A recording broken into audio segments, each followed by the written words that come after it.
Bravo. I know you did not make me wait a month for a new episode of Real Housewives of Beverly Hills for you to show me that shit.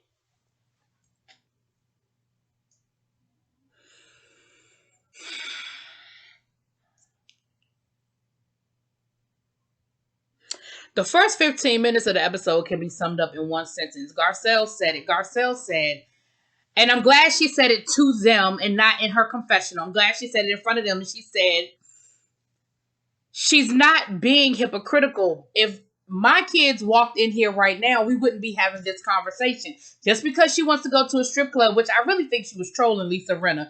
I really don't think her ass went to no strip club. But even if she did, she ain't taking her kids. Like, at what point do y'all figure out the difference? She's not hiding anything. She's not pretending. She's not being hypocritical. She's not being a fucking prude. She just doesn't want to talk about threesomes in front of her damn kids.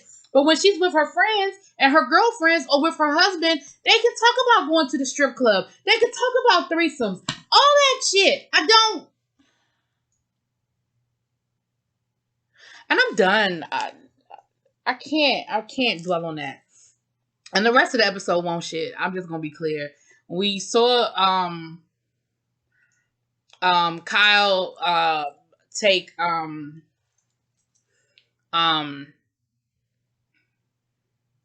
I mean, we had a whole strip club moment where they were dancing on the pole in their dresses and child. Anyway, just, wasted white women, child. But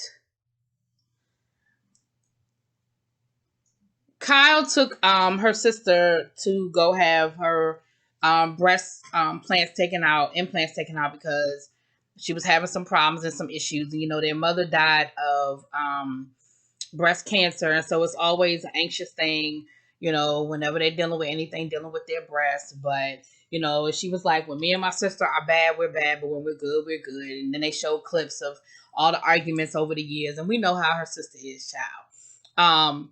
But she had a successful surgery. They didn't see anything. So always glad to hear that. Then we had another plastic surgery moment with Erica and Lisa Rinna. They went to have these things with the vibrations for the stomach, and Lisa did her butt, and we were subjected to seeing Lisa Rinna in a thong. I just didn't need that in my life. I didn't need Lisa Rinna in a thong in my life. I didn't need that. And they were just talking about her playing Roxy Hart, in Chicago, that whole thing. Then, oh,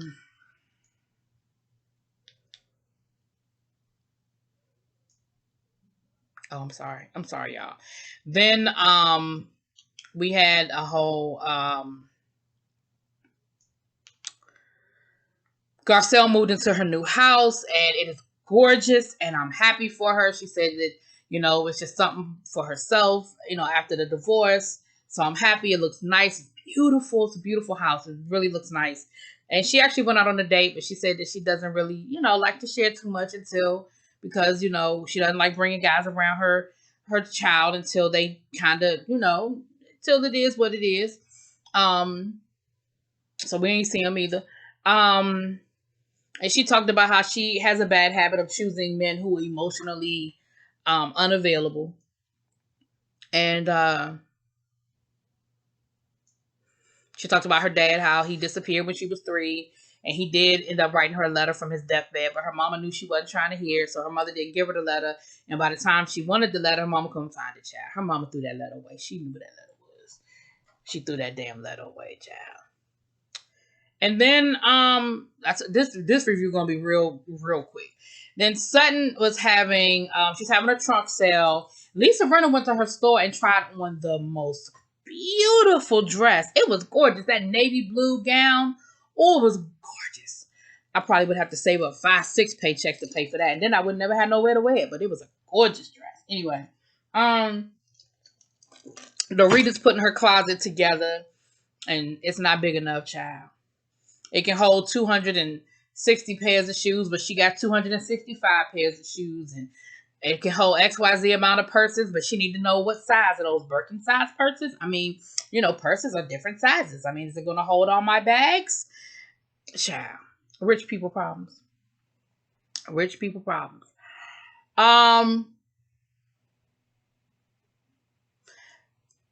That was pretty much everything. So then we get to the end of the episode where we're at Sutton's party. Lisa can't come. Lisa has to go to New York. So Lisa's not going to be at the, and that's the other thing. Denise was telling Lisa, I want to talk to you privately because you really did hurt my feelings. I really didn't appreciate, how things went down at Santa Barbara, but I want to talk to you one-on-one. I don't want to have that conversation with you in front of the rest of the ladies because, that's how stuff get all mixed up and twisted. So I want to wait until it's just us. We saw Denise and her husband taking their daughter out for a drive. She's got her permit. She's 15 now, so that's always exciting.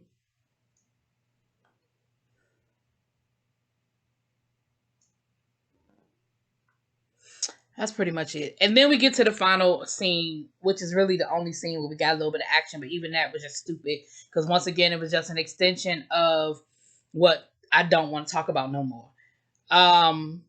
They're talking about, they were at Sutton's party. I'm sorry, Sutton's trunk party at her store. And of course, the whole thing is, well, should we confront Denise? Should we talk to Denise? I mean, I really don't like the way everything went. I really don't like the way Denise left my house. I really don't like this. And then, of course, Erica, who y'all know I love Erica. Y'all know I stand for Erica Jane. Y'all know I love her down. But when Erica's wrong, Erica's wrong. And in this case, well, no, let me rewind. Erica really ain't wrong because I don't appreciate how Denise does now. Let me rewind. Hold on. Let me pause and let me put the car in reverse. I do agree with Erica from the point of view of her husband was out of pocket in how he spoke to them. His tone, and he's very condescending. And I did hear, they ran it back. I did hear when he threatened her, when he was like, don't tell me what to say, I'll squeeze your hand. Some of y'all told me about that in my comments, and I ain't hear it the first time, but I heard it tonight. Bravo made sure they played that clip back so you could hear it. So on that one, I do agree with Erica. Where I disagree with Erica is that Erica is still on that whole hypocritical shit. And that part I don't agree with you with, Miss Erica. But on this one, I do agree. And so Denise does show up with the husband. Mind you, none of the other husbands are there. And of course, the ladies had to bring that out. Only other husband is there. Significant other is there is Michael. Sidebar, Teddy, fire your fucking stylist immediately. Whoever your stylist is, fire them now. Right now. Immediately. Whoever your stylist is, fire them. Back to our regularly scheduled programming. So, yeah. So, Denise went to the bathroom. Kyle was like, I want to talk to you, but I want to wait till Denise gets here because I want to wait till both of you guys are here. And of course, the husband, her husband was like, well, what you want to talk about? What is it? And he started doing that same condescending ass, question for question type bullshit. I don't like the way, listen, I don't remember him being that weird last season. Do y'all remember that? Like, I feel like he had a bad trip or something this season. Like, something, I don't know. But anyway, it ended up evolving into a whole thing. It ended up evolving into, once again, a whole argument or whatever. And, excuse me. And then Denise went to go leave. And they were like, because it was funny because Kyle was like, well, I just thought we should talk about the way you left my house, the way you left my house. And Denise was like, oh, kind of like how you left my house? I said, oh. Well, Kyle, she got a point. So then Dorit went to go chase after them because Dorit was like, well, I do understand. My husband is protective of me like that, so I definitely understand the issue. I understand the concern, blah, blah, blah. Let's just talk about it. And Denise was like, listen, here's the issue. I don't know what else there is to say. Because see what it is, and I said this before, they want her to change. They want her to agree with them. And she's just not. And so there's nothing else to say. And that's what she said. She was like, listen, I'm walking away because I don't want to cause a scene because I don't have anything else to say. I'm not mad. I'm not angry. I'm not leaving upset. I'm just leaving because there's nothing left to say, and y'all want to continue to harp on this same bullshit ass conversation, and there's nothing else to talk about. There's nothing left to say. And I 100% agree with you, Denise. And Denise tried to be as polite as possible. Like, then she said, well, I just don't want to, there paparazzi around. And then Dorico will be like, I don't see any paparazzi. Bitch, follow the clues. She's trying to walk away nicely without, that was her excuse. But she not wrong.